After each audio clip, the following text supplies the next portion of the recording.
읽겠습니다. 이상은 모두 이방 여인을 아내로 맞이한 자라. 그 중에는 자녀를 낳은 여인도 있었더라. 아멘. 에스라 10장 16절부터 44절까지 본문입니다. 이방 여인을 아내로 맞이한 자, 이방 여인을 아내로 맞이한 자라고 하는 말씀의 제목입니다. 자, 오늘 에스라의 대단원의 막을 내리는 마지막 시간인데요. 11월 17일부터 이제 시작이 됐는데 오늘 21번째로 거쳐서 이제 10장까지 도착을 했습니다. 교독하면서 참 여러 가지 감회도 또 느낌도 있는 것 같습니다. 이렇게 교독하면서 제가 한번 읽고 우리 성도님들이 한번 읽고 이렇게 우리가 성경을 함께 읽어 나아가면서 하나님의 뜻을 날마다 찾아왔는데 결국 마지막 순간까지 오는 날이 마침내 오는구나, 이런 것들 다시 한번 깨닫게 됩니다. 말씀을 우리가 살펴보면서 날마다 무엇을 가지고 양식을 삼고 또 무엇을 가지고 소망을 삼을까? 성경에서는 하나님의 말씀을 빛으로 삼고 양식으로 삼으라 이렇게 했는데요. 세상의 것들은 늘 어둠 가운데 있어서 마치 새벽 미명 같은 느낌이 오지만 우리가 아침을 준비하는 마음으로 말씀을 붙잡고 나아갈 때, 이것을 소망으로 삼을 때 마침내 하나님의 빛이 우리 삶 가운데 나타나서 세상을 밝게 보게 하시고 선명하게 바라보게 하셔서 그 가운데 역사하시는 하나님의 영광들 우리를 목격하게 하는 증인들로 우리를 삼아주실 줄 믿습니다. 한 달여 기간 조금 안 됩니다만 함께 동행해 주신 성도님 감사드리고, 또 마지막 시간에 말씀을 다시 한번 붙잡고 하나님의 말씀 가운데 나아가는 은혜 시간 되기를 소망합니다. 자, 오늘 본문에서는 이방 여인을 아내로 맞이한 자들, 조사했다 이렇게 기록하고 있죠. 17절 18절 나와 있습니다. 첫째 달 초하루에 이르러 이방 여인을 아내로 맞이한 자의 일 조사하기를 마치니라. 제사장의 무리 중에 이방 여인을 아내로 맞이한 자는 예수와 자손 중 요사닥의 아들과 그의 형제 마하세야와 엘리에셀과 야립과 그달랴라. 자, 이렇게 증거하고 있습니다. 되게 특이하죠. 이방 여인을 맞이한 자들을 조사하는 것으로 성경의 한 단원, 한 책이 이제 맞춰지게 됩니다. 자, 이방 여인을 맞이했고, 그 여인들을 지금 내보내는 장면을 마지막으로 소개하고 있어요. 이걸 우리가 어떻게 이해하고 받아야 하는 것인가? 우리가 하나님의 뜻이 아닌 자들과 결혼을 했다면 그들과 헤어져야 하는 것인가? 이렇게 생각할 수는 없겠죠. 자, 이것은 문자적으로 우리에게 가르쳐 주셨지만, 역사적 사건으로 우리에게 말씀을 해주셨지만, 이 사건과 말씀 안에 담겨져 있는 하나님의 의도, 하나님의 뜻을 찾아서 그 뜻을 우리에게 새기면 이것을 우리가 진리의 말씀으로 받을 수 있게 될 것입니다.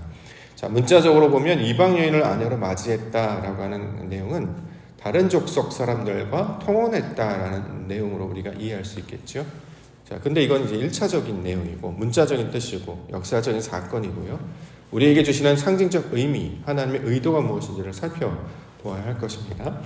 그러면 이방 여인을 어떻게 우리가 이해하고 받아들일 것인가? 성경에서 이방 여인이라고 하는 개념은 하나님의 백성들이 아닌 자들이 되기 때문에 결국 이 이방 여인이라고 하는 것은 하나님의 말씀을 따르지 아니하고 하나님의 뜻을 따르지 아니한 상태를 말할 수 있는 것입니다. 이 개념을 이해하려면 우리가 잠언을 좀 살펴봐야 도움을 받을 수 있을 텐데요. 잠언, 지혜라는 뜻을 가지고 있죠. 지혜 말씀. 잠언의 주제가 이제 지혜입니다. 지혜가 무엇인가?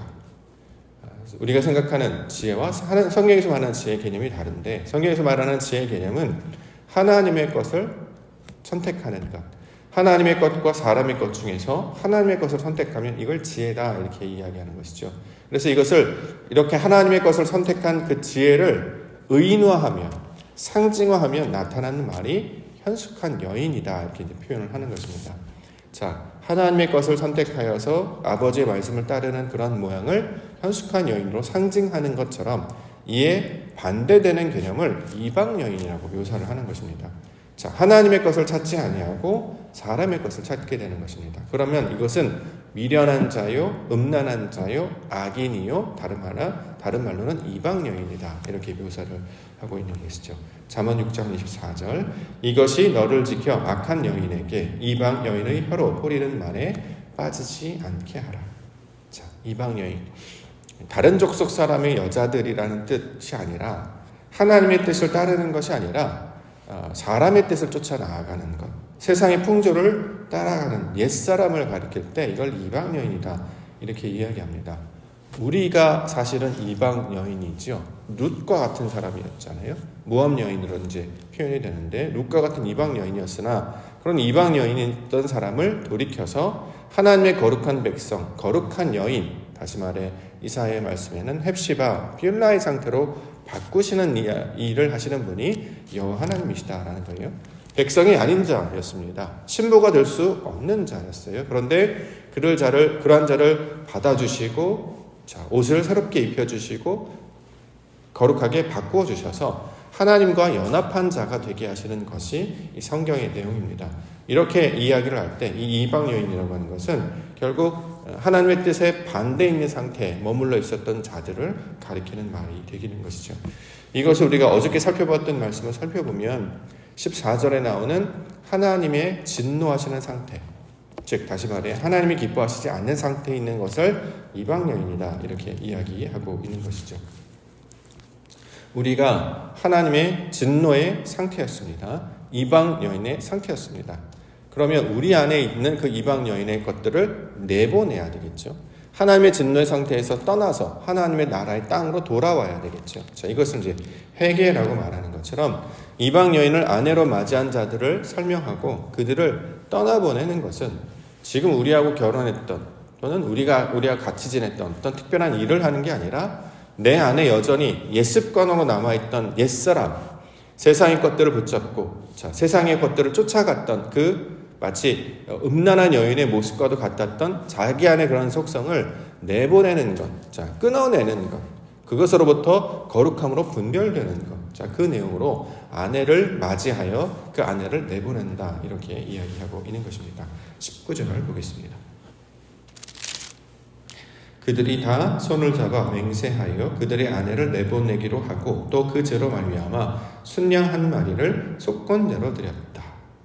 자, 이방인 아내를 내보내는 것과 속건제를 드리는 내용이 같은 내용으로 연결이 되어 있어요. 그러면 이방인 아내를 내보내는 것은 내가 죄인인 것을 깨닫고 하나님의 뜻 가운데 있지 않았음을 알게 되어서 이제 하나님의 백성으로 돌이키게 되는 것을 이방 아내를 맞이한 것에서 그것을 내보낸다 이렇게 얘기하는 거죠. 우리가 옛 습관이 여전히 남아있죠. 끊임없이 욕망과 정욕과 자신의 생각 가운데 머물러 있습니다. 우리는 누구와 결합이 되어야 되냐면 하나님과 결합이 되어야 되잖아요. 그래서 우리 하나님이 되어야 된단 말이죠. 진리의 말씀과 결합하고 신랑 대신 그리스도와 결합을 해야 되는데 그것들을 쫓아가지 아니하고 옛날에 있던 그 음란한 여자처럼 세상의 것들을 따라가려고 하고 또 자신의 욕망을 따라가려고 한다라는 것입니다. 자, 이것으로부터 그런 옛 속성과 옛 성품과 옛 증거들에서 떠나보내고 하나님의 거룩한 존재로 바뀌는 것, 이것을 속건제를 드리다라는 말씀으로 설명하고 있습니다. 속건제, 하나님의 말씀이 우리 안에 들어와서 우리가 진리의 상태로 바뀌어지는 그 거룩의 과정을 설명하고 있는 내용이었죠. 자, 그래서 내 것을 깨닫게 되어서 하나님의 것들로 분별하게 되었으니 이제 옛 것들을 끊어내고 하나님의 것들을 붙잡겠습니다 라고 하는 말씀의 뜻으로 우리가 이것을 받을 수 있을 것입니다. 신앙이 바로 이러한 내용과 똑같죠. 날마다 하나님 앞에 우리가 엎드려 기도하고 아버지의 말씀을 듣고 하나님의 나라를 구하는 것은 하나님이 내 안에 들어와 임재하여 주시옵소서, 이걸 바라는 거 아니겠습니까? 하나님을 바라게 된다라는 것은 우리가 거룩한 상태가 되었다라는 뜻으로도 해석을 할 수 있습니다. 이방 여인의 상태였다면 하나님을 바라지 않아요. 다른 주인을 찾게 된다는 거죠. 마치 호세아에서 등장하는 고멜같이 자기의 진짜 주인이 있는데, 진짜 남편이 있는데 진짜 주인을 기억하지 못하고 남편을 찾지 아니하고 다른 것들을 자꾸 쫓아가서 집을 나가고 세상의 것들을 쫓아간다라는 것입니다. 그런데 이제 우리 안에 진리의 말씀을 가르쳐 주시고 하나님의 것이 무엇인지를 알게 하시고 그것이 가치 있는 것이며 진리임을 알게 되니까 세상의 것들을 바라지 아니하고 하나님의 것을 바라는 자들로 바뀌게 된다라는 거죠. 자, 우리가 날마다 예배하고 하나님의 거룩한 것들을 찾는다라고 하는 것은 우리가 거룩한 사람으로 변화되었다는 증거가 될 수 있다라는 것입니다. 세상은 끊임없이 우리를 흔들지 않습니까? 세상에서 나타나는 어려움, 또 삶에서 나타나는 어떤 역경, 삶에서 만나는 어떤 고난들, 이것들을 겪게 되면 우리가 이제 절망하거나 무너지게 된단 말이죠. 소위 말해서 날마다 하나님을 찾고 구하는데 하나님은 응답이 없어요. 그런데 세상의 관란과 고난은 너무 가깝게 다가오기 때문에 불안하고 두렵단 말이죠. 그래서 하나님, 정말 하나님이 보내주신 그 신랑을 기다리기보다 중간에서 우리를 마음을 흔드는 그 미혹과 같은 것들을 자꾸 따라가도록, 거기서 우리의 시선을 하나님으로부터 흩트도록, 그런 것들이 우리를 늘 부추긴단 말이죠. 그런데 이것들을, 그래서 마음을 뺏기지 아니하고 하나님을 계속 찾고 그가 역사하실 것을 기대하며 소망으로 나아가는 자들, 자, 이것을 거룩한 여인의 상태로 우리 가운데 말씀을 하고 있습니다. 이전에는 그래서 우리가 신앙할 때도 실패한 적이 많았죠.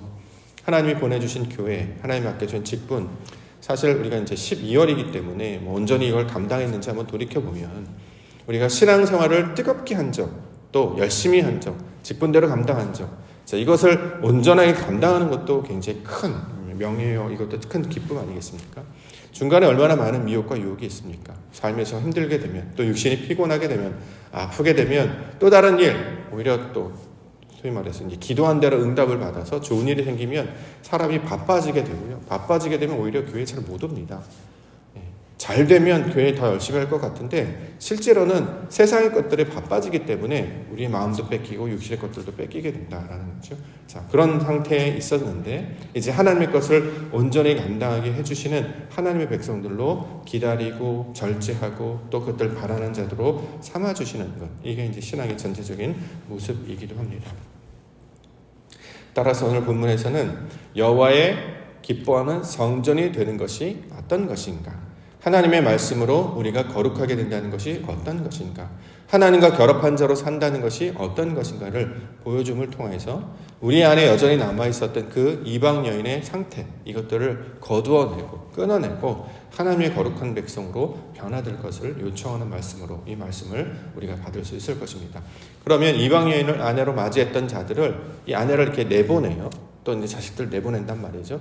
눈에 보이는 사람들을 내보낸다는 의미로 받는 것이 아니라 우리 안에 있던 옛 성질, 하나님의 것을 찾지 아니하고 욕망을 따르던 그런 성질들을 버리는 거예요. 자, 이런 것들을 내보내게 되면 우리가 다시 온전하고 거룩하게 되는 것들로 우리가 이제 바뀌게 된다라는 거죠. 자, 이것이 하나님께서 말씀하시는 거룩한 성전이 되는 것, 하나님의 백성으로 바뀌는 것을 가리키는 말입니다.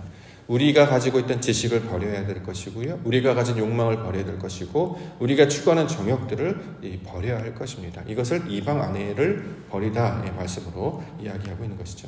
놀랍게도 이것을 끊어내기 시작하면 이게 바로 거룩한 여인으로 바뀌어지는 과정으로 설명하고 있는 것입니다. 대부분의 족보는 하나님의 거룩한 백성들을 기록하는 일로만 사용되어 왔습니다. 그런데 오늘 본문의 이 족보를 살펴보게 되면 이방 여인을 아내로 맞이한 자들에 대한 이름들을 쭉 기록하고 있잖아요. 다시 말해 내가 바로 이러한 사람입니다 라고 하는 것을 인정하는 것과 똑같죠. 신앙 가운데 항상 우리가 피해야 될 것 중에 하나가 나는 아니다 라는 거죠. 우리 제자들도 그랬죠. 예수님 나는 아니지요? 이렇게 맨날 이야기합니다. 예, 내가 맞습니다 라고 인정을 해야 되는데 우리는 내가 맞습니다 라고 인정하지 않습니다. 내가 바로 이 사람입니다 인정하지 않습니다. 내가 병든 자이고 내가 아픈 자이고 내가 귀신 들린 자이고 내가 예수님을 부인했던 자입니다. 내가 예수님을 떠나려 했던 자입니다 인정하지 않고 나는 아니고 저 사람이 항상 문제다 이렇게 이제 이야기해왔다는 거죠. 마치 이방 여인과 똑같은 모습이었습니다. 그런데 돌이키게 되니까 내가 바로 그 사람입니다 라고 하면서 나의 이름을 여기에 기록하기를 부끄러워하지 아니했다 이렇게 이야기합니다. 자, 그러면 그렇게 하나님의 것을 우리가 받아들여서 아버지가 원하는 그 뜻대로 나아가게 되면 놀랍게도 그 부끄럽게 여겼던 이름이 하나님이 기뻐하시는 이름들로 바뀌게 되는 것을 본문 말씀을 통해서 설명하고 있는 것입니다. 자, 그러면 우리에게 적용을 해본다고 하면, 자, 에스라의 말씀을 총정리해서 이해해본다고 하면 에스라, 하나님의 도우심을 받아서 내가 원래 가지고 있던 생각들, 내가 추구했던 욕망들, 내가 냈던 계획들, 이런 것들을 하나님 끊어내고, 하나님이 기뻐하지 않는 것이라면 끊어내게 하시고 발을 돌이키게 하시고 하나님의 뜻들로 나아가게 하여 주시옵소서. 그래서 우리가 하나님만을 원하는, 하나님만을 추구하는, 하나님과만을 결합하려고 하는, 자, 이것들을 우리 마음 가운데 새길 때에 하나님의 거룩한 백성들로 우리를 바꾸어 주실 줄 믿습니다. 참 진리와 말씀으로 우리를 이방 여인과 같은 상태에서 하나님의 거룩한 신부로 변화되어 불러주신 줄 믿습니다. 그 거룩함으로 날마다 주인 되신 하나님을 바라고 그가 원하는 하나님의 뜻들로 나아갈 때 마침내 하나님의 영광을 경험할 뿐만 아니라 그 하나님이 보내신 신랑 되신 예수 그리스도를 만나는 은혜와 기적을 맛보게 해주실 줄 믿습니다. 참된 말씀 붙잡고 주와 함께 동행하시며 나아가시는 우리 믿음의 성도님들 되시기를 주의 이름으로 간절히 축원합니다.